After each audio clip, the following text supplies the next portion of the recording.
తెలంగాణ భవన్ కు కొత్త హంగులు అద్దారు. భారీ ఖర్చుతో మరమ్మతు చేశారు. ఆవరణలో అందమైన గార్డెన్ తో పాటు బిల్డింగ్ గోడలపై తెలంగాణ సంస్కృతి, ఆటలు, కళాకారుల పేర్లతో హోర్డింగ్స్ వేలాడదీశారు.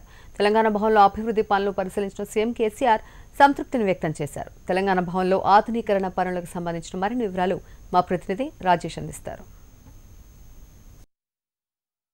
టీఆర్ఎస్ ప్రభుత్వం అధికారం చేపట్టిన 3 ఏళ్ల తర్వాత తెలంగాణ భవన్కి మోక్షం వచ్చిందని చెప్పుకోవచ్చు. ఇప్పుడు తెలంగాణ భవన్ మొత్తం హైటెక్ అంగులతోని ఏర్పాటైంది. మనం ప్రస్తుతం తెలంగాణ భవన్ దగ్గర ఉన్న చూద్దాం ఎలాంటి ఏర్పాట్లు చేశారు ఏంటి. దాదాపు 50 కోట్ల వరకు దీన్ని వెచ్చించి ఈ యొక్క తెలంగాణ భవన్ని ముస్తాబ్ చేశారని చెప్పేసి కూడా ఇక్కడ చెప్తున్నారు. మనం ప్రస్తుతం తెలంగాణ భవన్లో తెలంగాణ భవన్ చూస్తే మొత్తం హైటెక్ అంగులతోటి ఏర్పాటు చేశారు. కొద్దిసేపటి క్రితం ముఖ్యమంత్రి కేసీఆర్ కూడా ఈ యొక్క తెలంగాణ భవన్కి వచ్చేసి మొత్తం పర్యవేక్షించి వెళ్ళారు.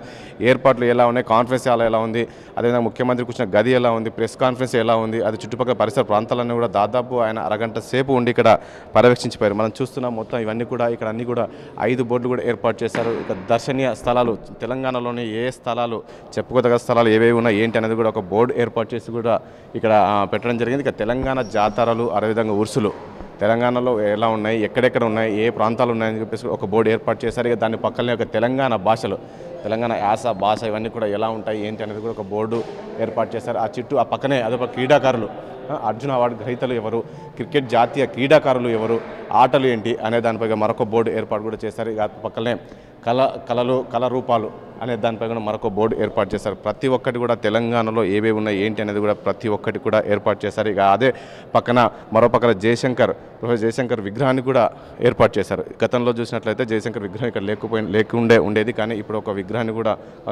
ఇక్కడ ఏర్పాటు చేశారు. లోపలికి ఎంటర్ అయిన వెంటనే ఒక ప్రొఫెసర్ జయశంకర్ విగ్రహం కనిపిస్తుంటుంది. ఇక కాన్ఫరెన్స్ హాల్ కూడా మనం చూస్తాము. ఇటు పక్కకి వెళ్తే ఒక కాన్ఫరెన్స్ హాల్ ఉంటుంది. ఇది గతంలో మామూలుగా సాదా సీదాగా ఉండేది, కానీ ఇప్పుడు హైటెక్ అంగుల్లో యొక్క కాన్ఫరెన్స్ హాల్ను కూడా ఏర్పాటు చేసేసి మొత్తం సెంట్రలైజ్ ఏర్పాటు చేసేసి మొత్తం లైటింగ్ అన్ని కూడా ఏర్పాటు చేశారు.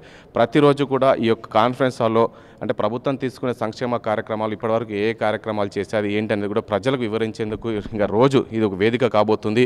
ఈ యొక్క కాన్ఫరెన్స్ హాల్లోనే మంత్రులు కావచ్చు, ఎమ్మెల్యేలు కావచ్చు, ఎవరైనా ఇక్కడ నుంచే రోజు ఒక ప్రెస్ మీట్ పెట్టి ప్రభుత్వం తీసుకుంటున్న సంక్షేమ కార్యక్రమాలు ఇవన్నీ కూడా ప్రజలకు తీసుకునే విధంగా ఇక్కడ ఏర్పాటు చేశారు.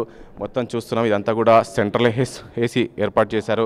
ఇక అక్కడే ఆదివాసీ వీరుడు కొమరం భీం ఒక పటాన్ని కూడా ఏర్పాటు చేశారు. మనం చూడొచ్చు ఒక పెద్ద విగ్రహం, ఒక ఫోటో పెట్టేసి కొమరం భీం విగ్రహాన్ని కూడా ఏర్పాటు చేశారు. ఇక అలా ప్రతి ఒక్క హాల్లో కూడా ఒక ప్రత్యేకత ఉండే విధంగా ఏర్పాట్లు చేశారు. ఇక రేపటి నుంచి కూడా ఇక్కడ ప్రతిరోజు కూడా రోజుకు ఒక మంత్రి చొప్పున ఎవరో ఒకరు వచ్చేసి ప్రెస్ కాన్ఫరెన్స్ పెట్టేసి ప్రభుత్వ సంక్షేమ పథకాలు ఇవన్నీ కూడా ఇక్కడ నుంచి పెట్టబోతున్నారు. దీనికి సంబంధించి కూడా అంటే దాదాపు నెల రోజుల్లో అంటే ప్లీనరీ వరకు ఈ యొక్క కార్యక్రమాలు పూర్తి అవ్వాలని చెప్పి ముఖ్యమంత్రి ఆదేశించారు. ఈ నేపథ్యంలో ఇవన్నీ కూడా పూర్తయిన తర్వాత ఈరోజు ముఖ్యమంత్రి చేసి కూడా ప్రతి రూమ్ను క్షుణ్ణంగా పరిశీలించి వెళ్ళారు. చాలా బాగా ఏర్పాటు చేశారని చెప్పేసి కూడా ఆయన ఎవరైతే ఏర్పాటు చేసే వాళ్ళకంతా కూడా చెప్పి వెళ్ళడం జరిగింది. ఇక రేపటి నుంచి ఈ యొక్క తెలంగాణ భవన్ అంతా కూడా బిజీగా ఉండే అవకాశం కనపడితే ప్రతిరోజు ఒక ప్రెస్ కాన్ఫరెన్స్ తోటి ఇక్కడంతా కూడా రాజకీయ నాయకుల టీఆర్ఎస్ నాయకుల హడావిడి మొదలు కాబోతుంది.